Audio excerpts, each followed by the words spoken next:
Bob, please, just one last time. Seeing Catherine with such an expression was something I hadn't seen in a long time. Even though we had decided to part ways, when she looked at me with those tearful eyes, pleading with an upward glance, I just couldn't say no. All right, I understand. And so, side by side, we headed towards the bustling nightlife of downtown New York. My name is Bob. I'm a 26-year-old office worker. After graduating from grad school, I joined the advertising firm where I currently work. Work is pretty hectic, but that just means the company is doing well. I landed the job I always wanted and am living a fun and fulfilling life. It's my second year here, and I already have juniors, so I need to step up my game.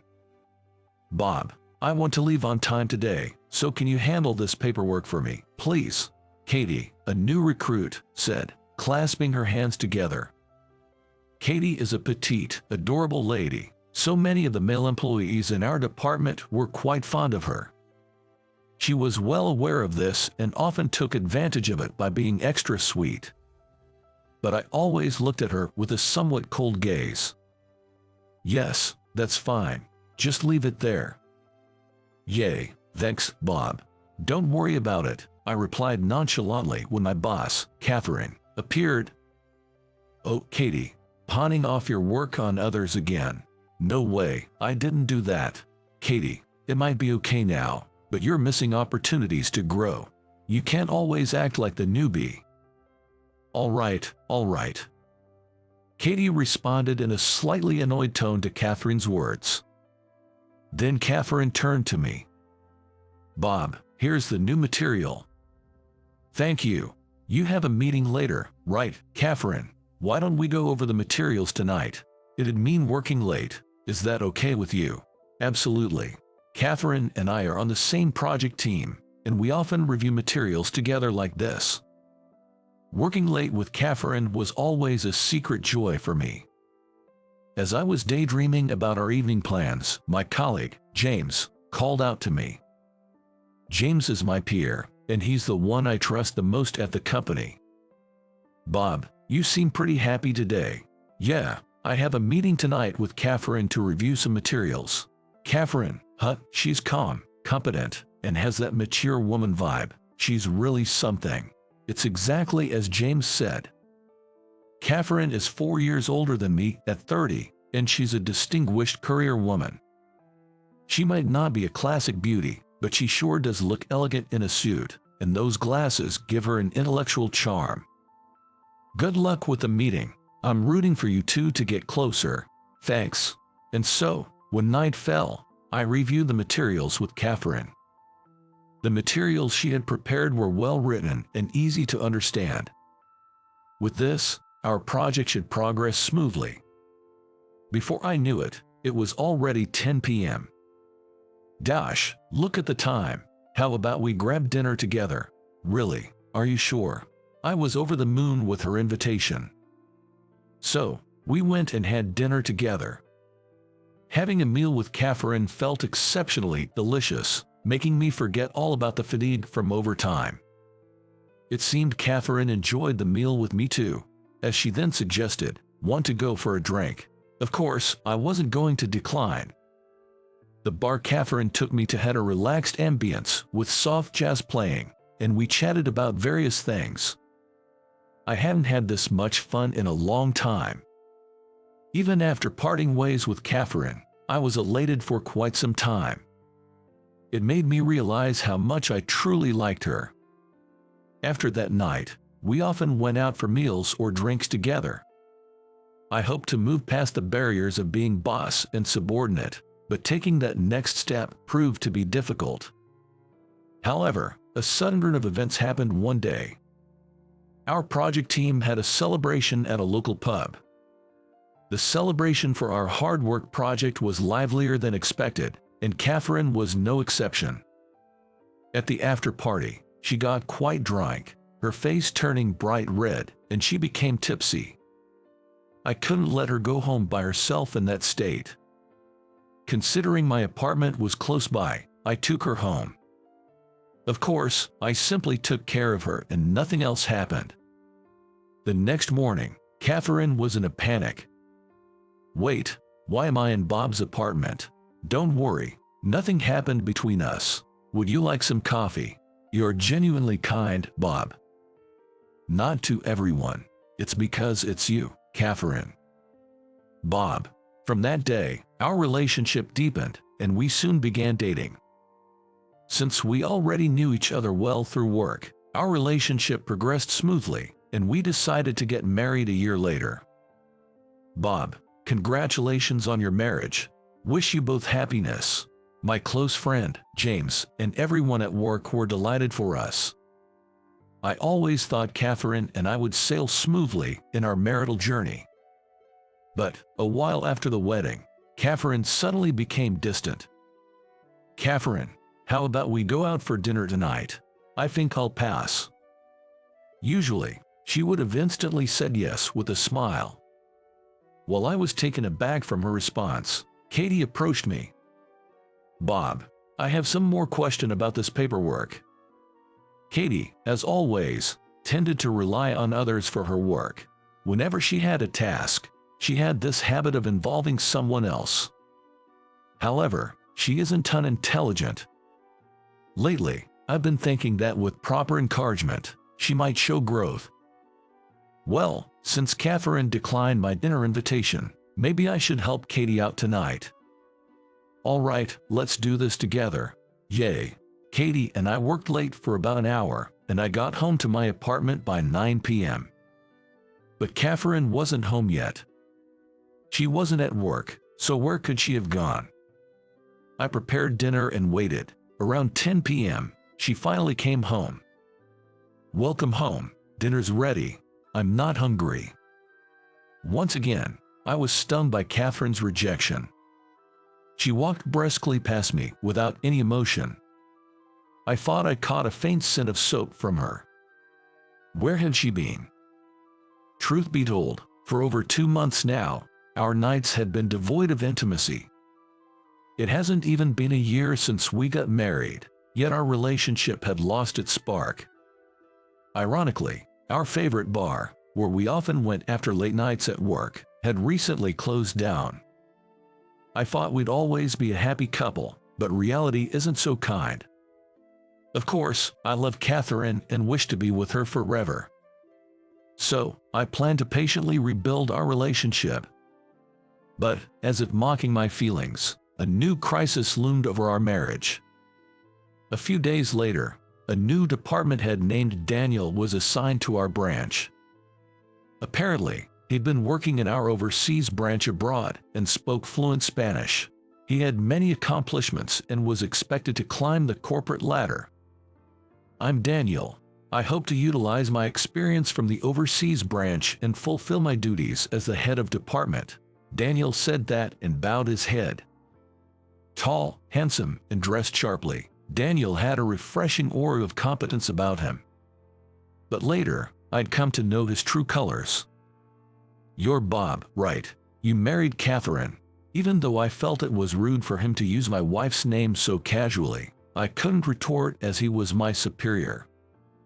I just responded, "Yes."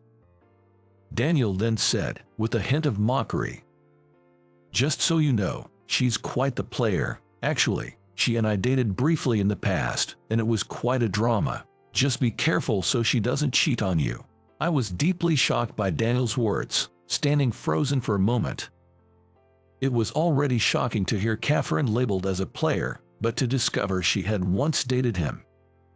Already lacking self-confidence, the words from Daniel, combined with Catherine's cold attitude, deeply wounded me. After that, I began to view Catherine with suspicion. She continued avoiding me. But I frequently saw her talking to my co-worker, James, at the office. "James, can I talk to you for a moment?" "Sure thing." Though they claimed it was about a project, Catherine and James seemed unusually close. I've also noticed they've been working late together more often recently. I always considered James a good friend, and he had mentioned finding Catherine attractive. Maybe James had feelings for Catherine too. Daniel often called Catherine over and they'd talk privately.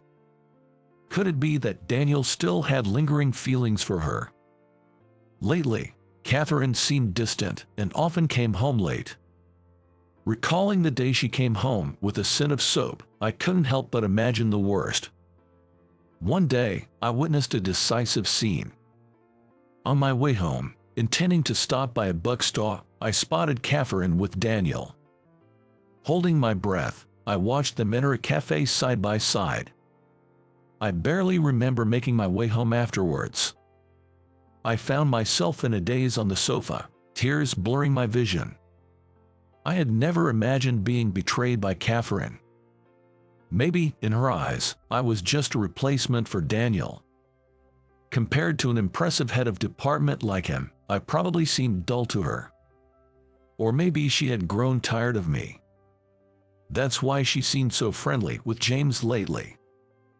That night, too upset to face Catherine, I went to bed with a heavy heart. The next day, I braced myself to confront Catherine about everything. That evening, by chance, Catherine came home early. "If you're unhappy with me, we can divorce." I finally blurted out. I know that divorce isn't a simple decision, but I couldn't handle the lingering uneasiness any longer. She looked shocked. Perhaps she hadn't thought I'd discovered her affair. "What's this all about, Bob? I saw you with Daniel yesterday. Considering how late you've been coming home, it all made sense. Maybe it's time we part ways." When I said that, Catherine remained silent for a while. She seemed to be thinking of a way out of the situation. After a long silence, she then said, "You're right, I've been strange lately. Hey, do you want to do it just one more time, like we used to, okay?" What? I never dreamed that Catherine would invite me out at the very end. Even though she had been avoiding me for so long, the timing now seemed too convenient. Still, Catherine pleaded passionately. "Bob, please, just one last time." It had been a while since I'd seen Catherine look this way. Even though we had decided to part ways, when she begged me with teary eyes and an upward glance, I found it almost impossible to refuse. "Okay, I understand." We headed downtown the next night. Silently following Catherine, we arrived at the bar that I thought had closed down. As I stood there in shock, Catherine opened the door and a male bartender greeted us. "Good to see you both. I opened the bar especially for your anniversary." Hearing the bartender's words, I was taken aback. With all the focus on Catherine's actions, I had forgotten that today was our wedding anniversary. "Thank you so much for accommodating us on this special occasion," Catherine said, bowing to the bartender. The fact that she'd made such a reservation after betraying me. I couldn't comprehend Catherine's true intentions. As we sat at the bar counter, we were served special cocktails for our anniversary. As we toasted, Catherine began. "I'm sorry for avoiding you lately. I think I've already figured out your real feelings." "It's not like that. Over the past year, I've gained a lot of weight, my skin's a mess from all the overtime, and I felt like I was letting myself go." I was taken aback by Catherine's confession. I had no idea she had these concerns. Catherine, with tears in her eyes, continued.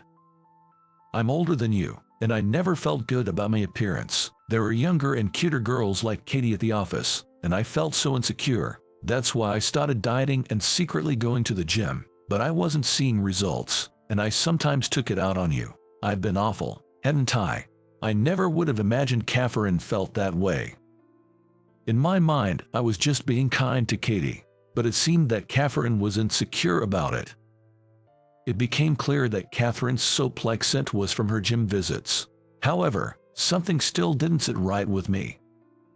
Her closeness with James and Daniel. "But you were often with Daniel, and you were quite close with James too, weren't you?" "Well, about that." Just as Catherine was about to explain, my phone rang. It was James. "Bob, I got word from Catherine. Let me explain my side too. I have a big favor, and it's absolutely confidential, but I've been secretly assigned as an internal auditor in our department. According to James, he was secretly appointed to observe the interpersonal dynamics of our department. It seemed to be a response to increasing cases of harassment and a rising number of employees quitting.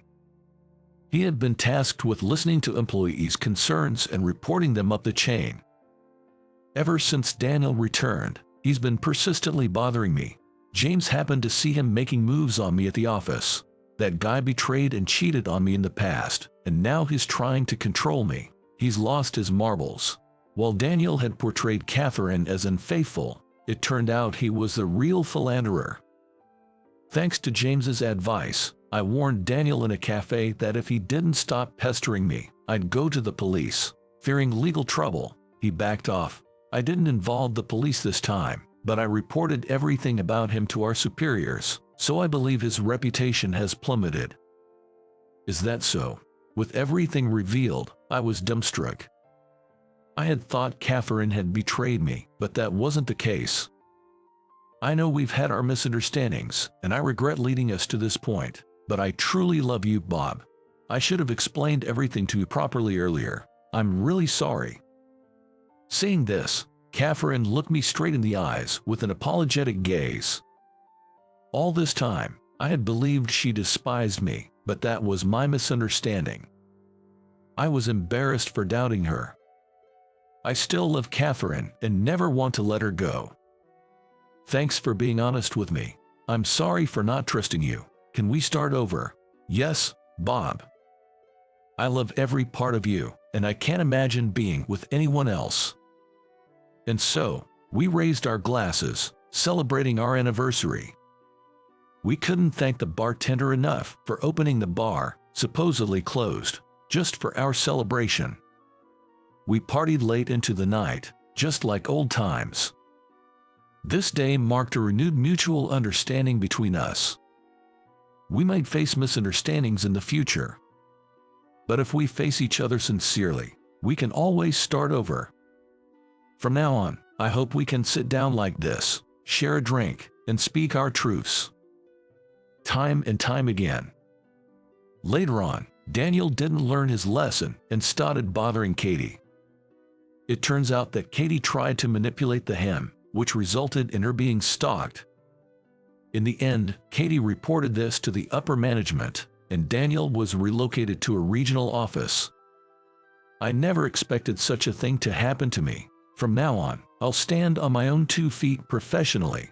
Katie declared her determination to reform, which is truly a win-win situation for everyone.